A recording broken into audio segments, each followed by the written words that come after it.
नमस्कार साथियों, स्वागत है आप सभी का आविष्कार आईएएस एकेडमी पर। मैं इंजीनियर लोकेन चौधरी आप सभी का हार्दिक अभिनंदन, हार्दिक स्वागत करता हूं। दोस्तों, आज हम चर्चा करने जा रहे हैं भारत की एक नई प्लानिंग, भारत की एक बहुत बड़ी योजना रेयर अर्थ मटेरियल्स को लेकर, जो इम्प्लीमेंटेशन में आ गई है। यानी भारत सरकार ने अभी घोषणा की है कि भारत इस साल के अंत तक ही अपनी पहली परमानेंट मैग्नेट बना लेगा। परमानेंट मैग्नेट्स का जो प्रोडक्शन है वो भारत में स्टार्ट हो जाएगा। ये अपने आप में इतना महत्वपूर्ण है क्योंकि इस पर बहुत सारी ऐसी इंडस्ट्रीज हैं, चाहे भले वो स्पेस हो, डिफेंस हो, या फिर आप जो रिन्यूएबल एनर्जी सोर्सेज हैं, या फिर सबसे बड़ा है इलेक्ट्रिकल व्हीकल्स की इंडस्ट्री। ये सभी इस पर टिके हुए हैं और चाइना 90% तक इस व्यापार पर या इस बाजार पर कब्जा करके बैठा है। चाइना के द्वारा हाल ही में जब सप्लाई चेन को तोड़ा गया तो पूरी दुनिया इससे परेशान हो गई। उनमें से एक देश भारत भी था, यानी भारत को भी काफी परेशान किया गया।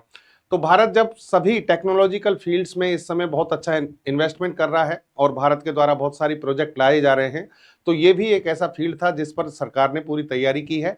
और ये तैयारी जब की गई थी, यानी इस पर प्लानिंग जो 2-3 साल पहले शुरू हुई थी और अब उसके रिजल्ट आने शुरू हो गए हैं। लगभग 7,300 करोड़ रुपए का इन्वेस्टमेंट सरकार के द्वारा किया गया था और उस जो इन्वेस्टमेंट से अब जो परिणाम आए वो बहुत सुखद हैं।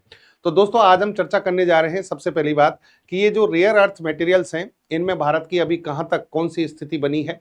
दूसरी बात, ये जो परमानेंट मैग्नेट्स हैं ये हमारे लिए कितने इंपॉर्टेंट हैं, चाइना इन पर कब्जा करके कैसे बैठा है। और दूसरी बात, रेयर अर्थ मैग्नेट्स भारत में कहाँ कहाँ बनाए जा रहे हैं, कौन कौन से प्रोसेसिंग प्लांट लगे हैं, मैन्युफैक्चरिंग प्लांट लगे हैं, रिफाइनिंग प्लांट लगे हैं और उनकी स्थिति क्या है। ये जो खबर है ये अपने आप में बहुत इंपॉर्टेंट है। चैनल पर लास्ट तक बने रहिएगा, सेशन को लास्ट तक देखिएगा, एक एक चीजें यहाँ पर समझने की कोशिश करेंगे। चलिए, जो खबर है उसको पढ़ते हैं। सबसे पहले देखिए, यहाँ पर जितने भी न्यूज़पेपर्स हैं, चाहे भले वो नेशनल इंटरनेशनल कोई से में आप देखिए, India targets rare earth permanent magnet production by year end, यानी भारत जो है इस साल के अंत तक अपनी परमानेंट मैग्नेट का प्रोडक्शन शुरू कर देगा। द हिंदू, इकोनॉमिक्स टाइम्स या फिर जितने भी न्यूज़पेपर्स हैं आप उसमें इसको देख सकते हैं।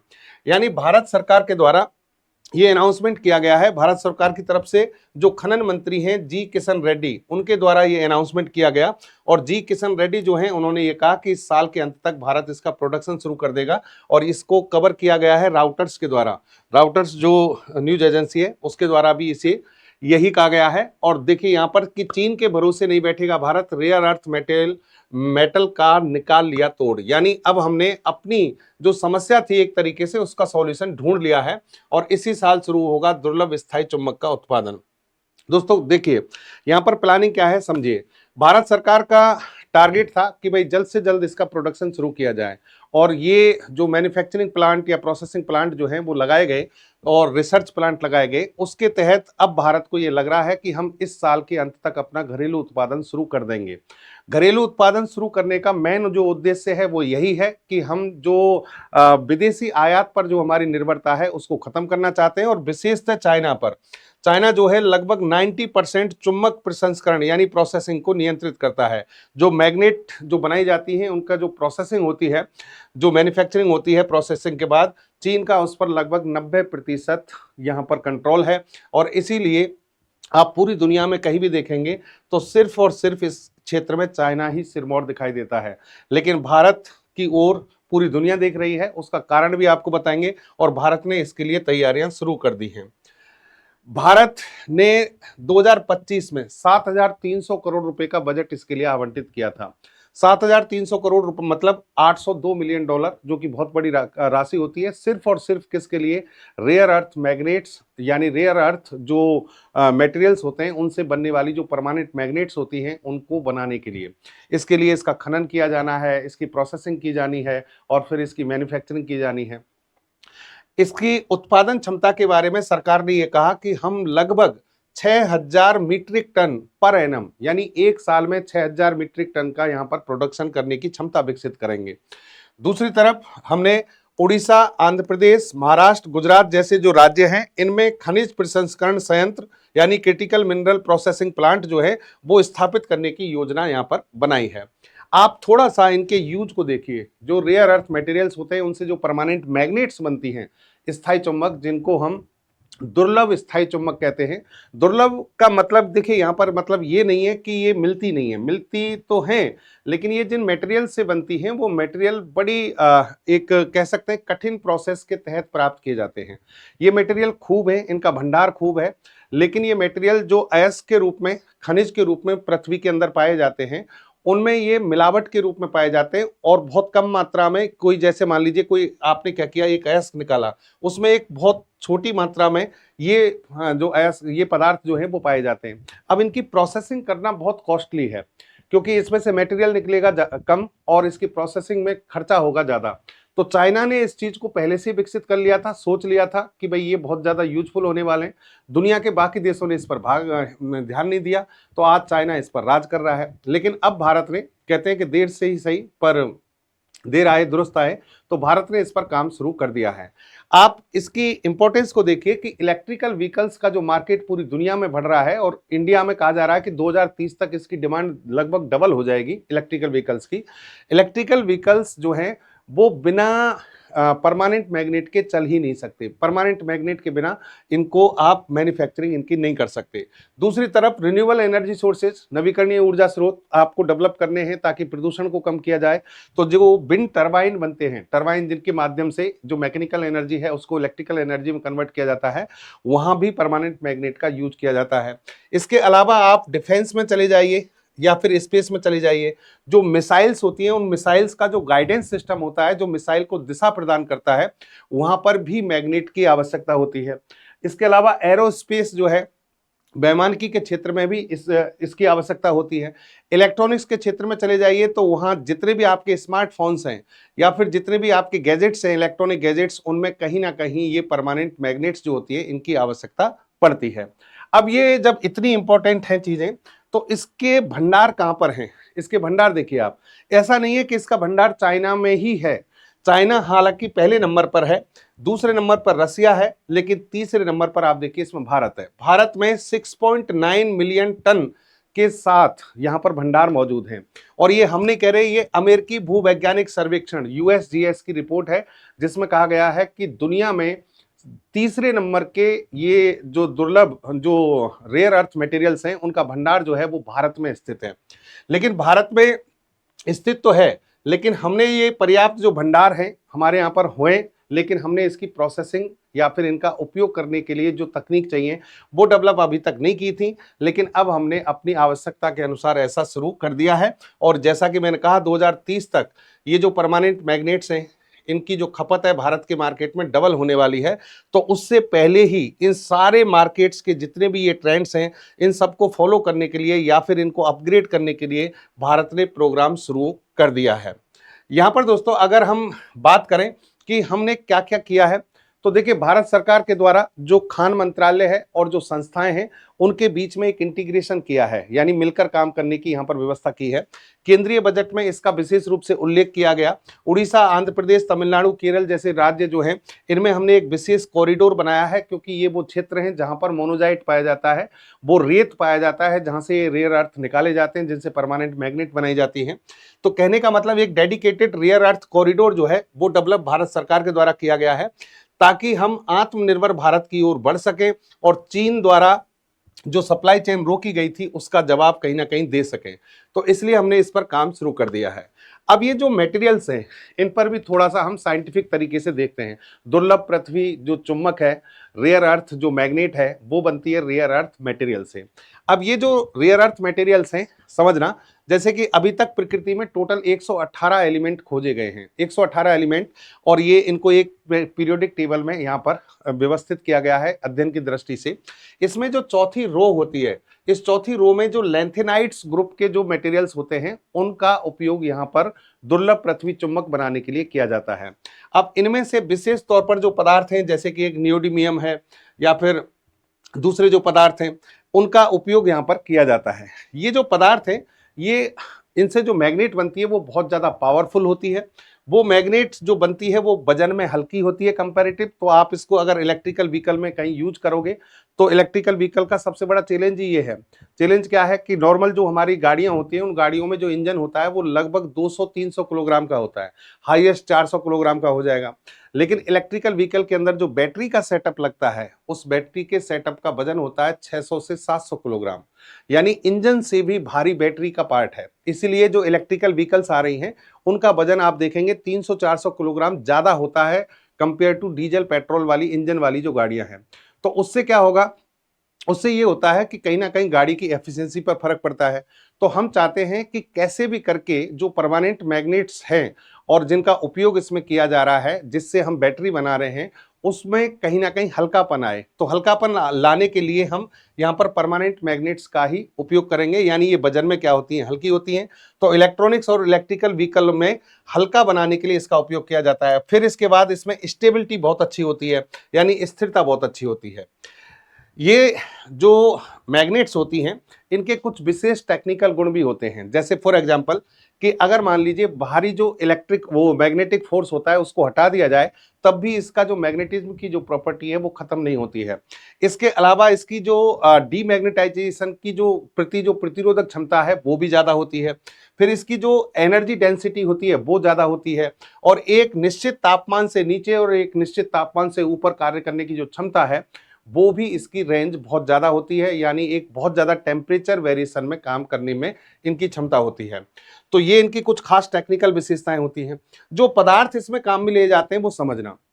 परमानेंट मैग्नेट बनाने के लिए स्थायी चुंबक, मैं आपको एक सिंपल सा एग्जांपल दूं कि कितनी ये शक्तिशाली होती हैं।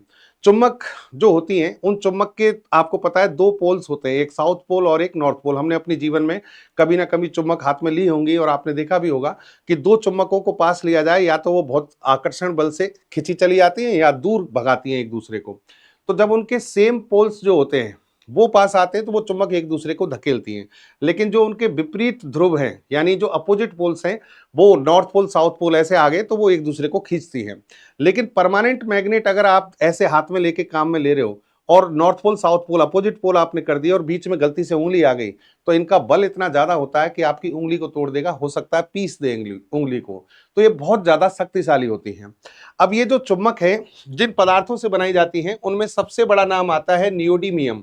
नियोडीमियम, लेकिन देखिए यहाँ पर अकेला पदार्थ नहीं होता इस मैग्नेट को बनाने के लिए, इसमें फेरस भी होता है और बोरोन भी होता है, यानी लोहा और बोरोन इनकी भी मिक्सिंग होती है। तो ये NdFeB ये पदार्थ होता है, लेकिन इसमें सबसे ज्यादा महत्व है नियोडीमियम, क्योंकि ये रेयर अर्थ मटेरियल है और इसकी प्रतिशत मात्रा इसमें सबसे ज्यादा होती है। तो भारत जब यहाँ पर काम कर रहा है तो क्या इसी पर आधारित बना रहा है? बिल्कुल। यहाँ पर हम जो परमानेंट मैग्नेट बना रहे हैं वो नियोडीमियम जो है इस पे बना रहे हैं। दूसरा समैरियम कोबाल्ट। समैरियम कोबाल्ट में यहां पर भी क्या है कि दो तत्व हैं, इन दोनों तत्वों से मिलकर ये परमानेंट मैग्नेट बनाई जाती हैं। और फिर है फेराइट। फेराइट में देखिए स्टांटियम, बेरियम कार्बोनेट और आयरन ऑक्साइड ये मुख्य घटक होते हैं इसके। और एक है अल्निको। अल्निको में एल्युमिनियम, निकेल और कोबाल्ट ये होते हैं। ये परंपरागत रूप से बनाई जाने वाली मैग्नेट है। जनरली आजकल इसका कम उपयोग करते हैं ये, हालांकि जैसे एल्निको की बात करें तो 500 डिग्री के टेम्परेचर पर भी ये स्थिरता दिखाती है। लेकिन जो परमानेंट मैग्नेट अभी बनाई जा रही हैं जो उपयोगी हैं वो इन दो पदार्थों से है, इन दो पदार्थों से। और भारत सरकार ने भी इन्हीं के ऊपर कार्य करना शुरू कर दिया है। यानी अगर आप देखें कि भारत में स्थायी चुंबकों के निर्माण के लिए मुख्य दुर्लभ पृथ्वी तत्व कौन से हैं, तो एक तो नियोडीमियम जो है इस पर काम चल रहा है, दूसरा समैरियम कोबाल्ट जो है इस पर काम चल रहा है। इसके लिए तो बाकायदा हमने एक प्लांट लगा दिया है विशाखापट्टनम में, जो सबसे पहले रिसर्च प्लांट लगाया गया था, वहां पर इसका जो मैन्युफैक्चरिंग है उस पर काम शुरू भी हो गया है। और नियोडीमियम जो है जो कि इलेक्ट्रिकल व्हीकल, पवन टरबाइन, कंज्यूमर इलेक्ट्रॉनिक्स इन सभी में बहुत ज्यादा काम आता है। और मोनोजाइट जो है उससे निकाला जाता है। मोनोजाइट के बारे में आपको बता दूं, ये वही पदार्थ है जिसमें थोरियम पाया जाता है।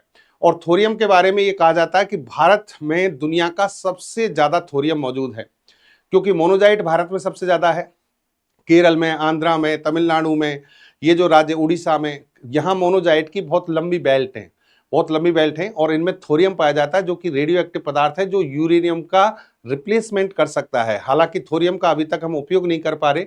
जिस दिन भारत थोरियम का ढंग से उपयोग कर लेगा, उसकी प्रोसेसिंग कर लेगा, उसको न्यूक्लियर एनर्जी के लिए उपयोग कर लेगा, उस दिन भारत एनर्जी के क्षेत्र में इंडिपेंडेंट हो जाएगा। डॉक्टर एपीजे अब्दुल कलाम के समय से लगातार प्रयास किए जा रहे थे थोरियम आधारित न्यूक्लियर प्लांट बनाने के, और किए भी गए हैं, लेकिन वो मिक्सिंग में होते हैं। अभी तक इंडिपेंडेंट हम थोरियम का उपयोग नहीं कर पाए हैं। लेकिन ये जो मोनोजाइट है, इसमें नियोडीमियम भी होता है, और नियोडीमियम का उपयोग परमानेंट मैग्नेट में है, तो हम इसका उपयोग करने की पूरी कोशिश कर रहे हैं। अब भारत में जो प्लांट्स हैं उनके बारे में मैं आपको बताता हूं। 7,300 करोड़ रुपए का हमने बजट इसके लिए दिया, और 6,000 मीट्रिक टन का जो हमने यहाँ पर वो लगाया है अनुमान कि हम ऐसा करेंगे। उसके लिए भारत सरकार ने क्या क्या चीजें की हैं, पहले एक बार वो देख लो। भारत सरकार ने खनिज कानून में संशोधन किया। खनिज कानून में संशोधन करने का उद्देश्य था कि पब्लिक सेक्टर के साथ साथ प्राइवेट सेक्टर को इसमें शामिल किया जाए, ताकि इसमें इन्वेस्टमेंट अच्छा किया जा सके और जल्द से जल्द इसके रिजल्ट आए। और भारत सरकार ने 4 स्टेप में इस कार्य को करने की प्लानिंग की है कि सबसे पहले खनन को शुरू किया जाए, फिर इसकी जो रिफाइनिंग प्रोसेस है, शोधन, और फिर इसका धातु निर्माण इससे करेंगे, और फिर इसमें मैग्नेट यानी चुंबक निर्माण किया जाएगा। लगभग 30 खनिज ऐसे हैं जिनको भारत सरकार ने सेलेक्ट किया है, यानी इनकी एक सूची बनाई है, जिन पर इस प्रोसेसिंग, इस पूरे कार्य की जो वो है कार्य प्रणाली, इसको फॉलो किया जाएगा। देश की सुरक्षा और आर्थिक विकास के लिए अनिवार्य माना गया है इन 30 खनिजों को, और नियोडीमियम और दुर्लभ पृथ्वी तत्व प्रमुखता से इसमें शामिल हैं। भारत सरकार ने 2023 में, देश के प्रधानमंत्री जो हैं उन्होंने उद्घाटन किया था 11 मई 2023 को। किसका किया था? विशाखापट्टनम, आंध्र प्रदेश में हमने एक सेंटर बनाया। ये भारत का पहला एकीकृत दुर्लभ पृथ्वी स्थायी चुंबक संयंत्र है, आरईपीएम, जहां पर हम परमानेंट मैग्नेट जो है उसको बनाने का प्रयास कर रहे हैं। ये संयंत्र जो है IREL यानी जो रेयर अर्थ लिमिटेड है भारत की, उसके परिसर में स्थित है। इसे भाभा परमाणु अनुसंधान केंद्र और रक्षा धातु कर्म अनुसंधान प्रयोगशाला DMRL की स्वदेशी तकनीक से बनाया गया है। यानी हम यहाँ पर IREL और जो वार्क है वो दोनों मिलकर यहाँ पर काम कर रहे हैं, और इस संयंत्र में रिसर्च चल रहा है किसके ऊपर? जो आपकी दुर्लभ पृथ्वी स्थायी चुंबक है वो कैसे बनेगी, इसके ऊपर। और समैरियम कोबाल्ट पर आधारित जो चुंबक हैं उनको बनाने की यहाँ पर कोशिश की जा रही है, और परमाणु ऊर्जा क्षेत्र के लिए इनका महत्व जो है वो बहुत ज्यादा है। इसके अलावा एरोनॉटिक्स में, मिसाइल गाइडेंस सिस्टम में, इलेक्ट्रॉनिक्स क्षेत्र में, एनर्जी में, इन सभी में बहुत ज्यादा है, इसलिए इस पर काम किया जा रहा है।